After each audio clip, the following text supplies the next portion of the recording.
विवाह पञ्चमी सँगै हाम्रो समाजमा विवाहको सिजन सुरुवात भएको छ। यसै क्रममा सबैका मनमा उब्जिने प्रश्न कि उसले आफ्नो बिहेमा कति दाइजो पाए वा उसले आफ्नो छोरीका बिहेमा कति दाइजो दिए। अहिलेको समयमा दाइजो त्यो सामाजिक कुपरम्परा बनेको छ जसले समाजमा छोरीपट्टिका परिवारमा आर्थिक भार र ऋणका भारी थपिने साधन बनेको छ। आर्थिक रूपले सक्षम परिवारले त दाइजोका कारण ठूलो समस्यासँग जुझ्न त पर्दैन, तर मध्यम वर्गीय र आर्थिक रूपमा कमजोर परिवारका लागि दाइजोले गहिरो घाउ पार्ने अस्त्र बनेको छ। नेपालको कानूनले समेत दाइजो लिने र दिने कार्यलाई गैर कानूनी करार गरेको भए तापनि राज्यको कानून कार्यान्वयन पक्ष कमजोर रहँदा र सामाजिक रूपमा व्यक्तिहरूका चेतनाका कमीका कारण निर्वाध रूपमा दाइजो लिने र दिने कार्य भइरहेको पाइन्छ। तर के तपाईलाई थाहा छ दाइजो किन र कसरी सुरुवात भएको थियो? दर्शकबिन, दाइजो परापूर्व कालदेखि चलि आइरहेको सामाजिक परम्परा हो जसको सुरुवात छोरीका हकहितमा प्रयोग गर्नका निम्ति लिने र दिने गरिन्थ्यो।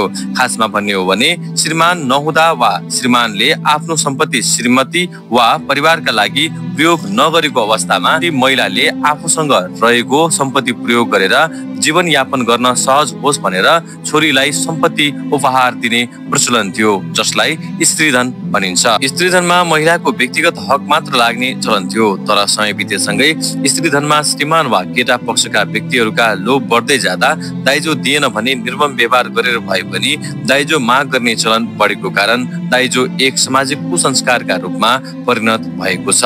विशेष गरी भारतमा अंग्रेजहरूका शासन सुरुवात हुँदा सन् 1793 मा लर्ड कार्नवालिसले भारतमा जमिन निजीकरण गर्ने प्रथा लागू गरेपछि महिलाहरूले कुनै पनि सम्पत्ति वा जमिनको स्वामित्व आफ्नो नाममा राख्न पूर्ण रूपमा निषेध गर्दा आमा बुवाले छोरीलाई विवाहको समयमा पैसा दिन थाले। तर अंग्रेज शासकले महिलालाई सम्पत्तिको स्वामित्व आफ्ना नाममा राख्न निषेध गरेका कारण श्रीमतीका पैसाका स्वामित्व समेत श्रीमानले नै ग्रहण गर्ने भयो, जसले श्रीमानलाई श्रीमतीको सम्पत्ति कब्जा गर्ने अधिकार दुरुपयोग गर्ने अवसर प्रदान गर्यो। त्यसैता दाइजोको स्वरूप नै परिवर्तन भएर फैलिँदै गएको कारणले आज हाम्रा नेपाली समाजमा समेत दाइजोले ठूलो सामाजिक समस्या निम्त्याएको अवस्था छ। यतिका लामो समय बितिसक्दा र शिक्षा र चेतनाका स्तर बढिसकेको समयमा समेत दाइजो लिने दिने परिपाटी किन बन्द भएको छैन? यस विषयमा अर्को भिडियोमा कुरा गर्ने नै छौँ। आजको भिडियो कस्तो लाग्यो अवश्य प्रतिक्रिया जनाउनु होला।